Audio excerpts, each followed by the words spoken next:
Alors bonjour à tous.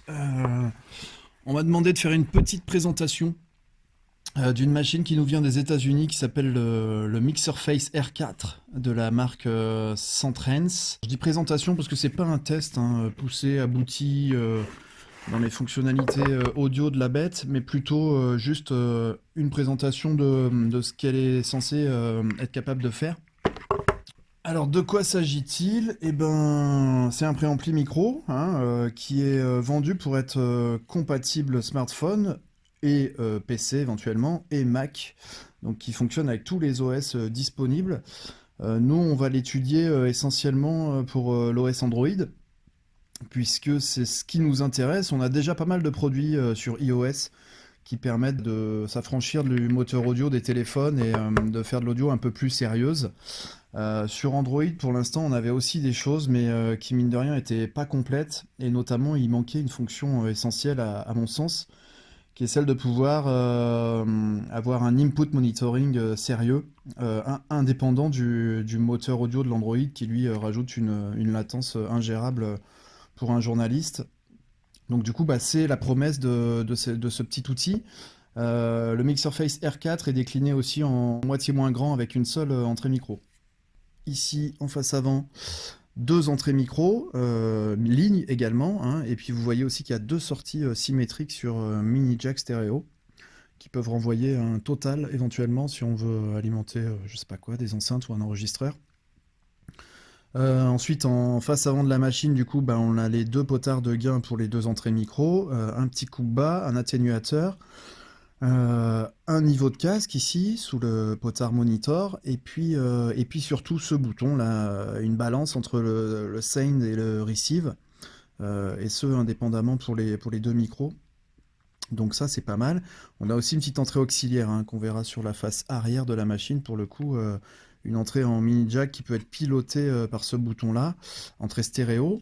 Donc la face arrière, ben, on y vient. Ici on a une alim fantôme pour les deux canaux.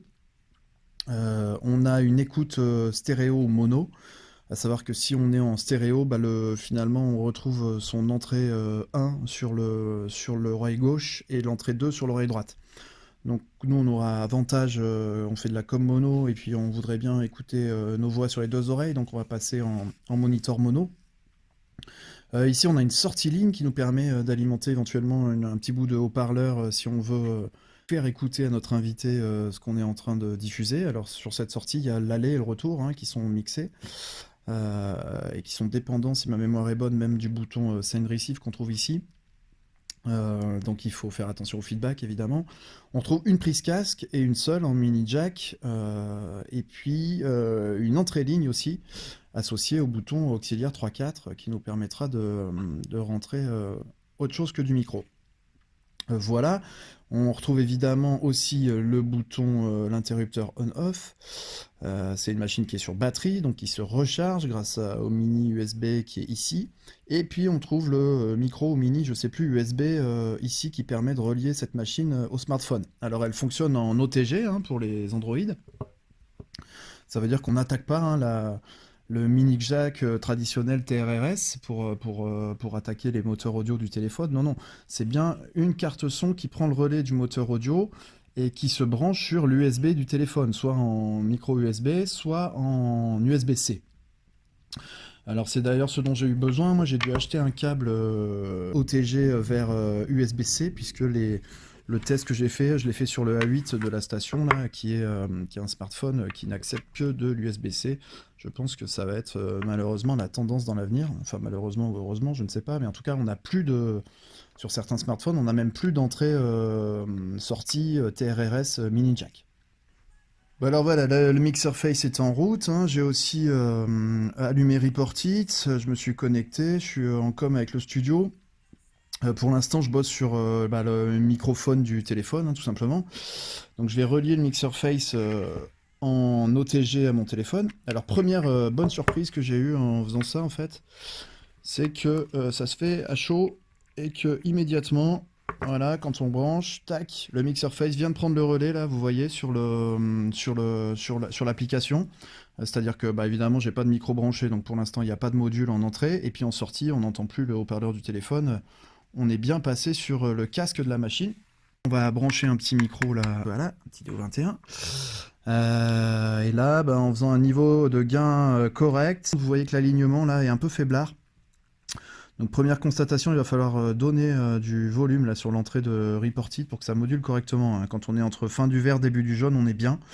Donc voilà, il faut être à fond sur l'entrée pour que l'alignement, je dirais, se fasse correctement entre le mixer face et l'application. En termes de niveau de casque, ce qui est deuxième bonne surprise, hein, je commence par les qualités, je viendrai aux défauts plus tard. Ce qui est chouette, c'est qu'on a un vrai gain là, qui a été d'ailleurs augmenté, hein, c'est une version où il y a plus 6 dB de gain sur la sortie casque. Mais moi, je l'ai testé du coup avec des casques de différentes impédances. On a largement assez de patates avec le niveau monitor là pour avoir du son, y compris en milieu bruyant, sur un casque un peu fermé. Donc de ce côté-là, on devient meilleur, il y a un confort d'écoute qui est génial, et puis évidemment, on a cette balance possible entre son direct du journaliste, sans délai évidemment, puisque c'est l'input qui est renvoyé à la sortie directement par le mixer face, et puis retour de l'USB, c'est-à-dire retour de l'application qu'on utilise. Donc on peut vraiment doser, et là, ça devient vraiment intéressant. Alors, j'ai parlé pas mal des qualités de la machine. Je vais vous parler de 2-3 de ces défauts que j'ai déjà pu déceler.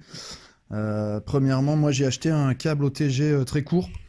J'avais pour idée éventuellement d'associer les deux. Là. Ici, il y a un pas de vis M6, donc je me disais on peut facilement faire une machine, voilà, coller le téléphone et éventuellement le préamp pour avoir dans une main le micro et puis en bandoulière cet ensemble-là ou dans l'autre main même, mais en gros rendre le kit un peu plus mobile et ergonomique. Malheureusement, je me rends compte que j'ai eu des expériences où, que ce soit en Wi-Fi ou en 4G sur le téléphone, dans des endroits où ça peine un peu à trouver le réseau, ça rayonne et lui, dans l'audio, il le laisse passer, donc il n'est pas totalement blindé aux émissions HF qui sortent de ce téléphone. C'est bien dommage. On va plutôt envisager, du coup, je pense, à être obligé de l'éloigner un peu, hein, avec ce genre de câble. Donc là, c'est la même chose, mais sauf que c'est un USB femelle. Donc du coup, je pourrais très bien avoir une rallonge du coup derrière USB vers micro USB, ce qui permettrait de mettre de la distance entre les deux machines. Voilà pour le premier défaut. Le deuxième défaut, de mon point de vue, c'est que cette balance est géniale, hein. Quand on travaille avec un seul micro, tout va bien. On branche son micro, on fait son niveau, on fait la balance pour le journaliste entre l'aller et le retour du studio, tout va bien. Et puis là arrive un consultant, on branche un deuxième micro, on fait exactement la même chose pour le consultant. Et là, on se rend compte que malheureusement, la sortie casque, elle est unique, donc il faudrait déjà doubler si on était deux, renvoie la somme des deux arrivées USB. Donc le fait de mettre un deuxième micro et de évidemment refaire une balance va pourrir un peu la balance qu'on avait fait pour le micro 1. Ça, je trouve ça perfectible. Alors, dernier défaut dont je peux vous parler, c'est tout bête, mais ça m'est arrivé, donc il faut que j'en parle. C'est si toutefois on est en com et que le téléphone se fait appeler, on va voir ce qui se passe. Attends, je vous ai mis le casque, voilà. Vous entendez, il y a un mix de la sonnerie du téléphone avec le retour d'antenne. On a une petite notif qui s'affiche, hein, sur Reported. Reported continue de tourner, mais on a la sonnerie. Donc ça, déjà bien pensé à couper les sons de notification et les sons de sonnerie. Et alors, encore plus grave, si je réponds à cet appel, là, c'est le drame, parce que je viens de perdre le moteur audio OTG, et tout est repassé, que ce soit le coup de fil ou le Reported, est repassé sur le moteur audio du téléphone, hein. Donc surtout pas répondre au com, évidemment, ça va de soi, parce que sinon on perd carrément le bénéfice, y compris pour Reported, de notre préampli. Par contre, si je raccroche, la bonne nouvelle, c'est que immédiatement l'OTG est remonté sur Reported, hein. Donc ça, c'est vraiment plug and play. C'est à mon avis une des grosses forces de ce petite interface.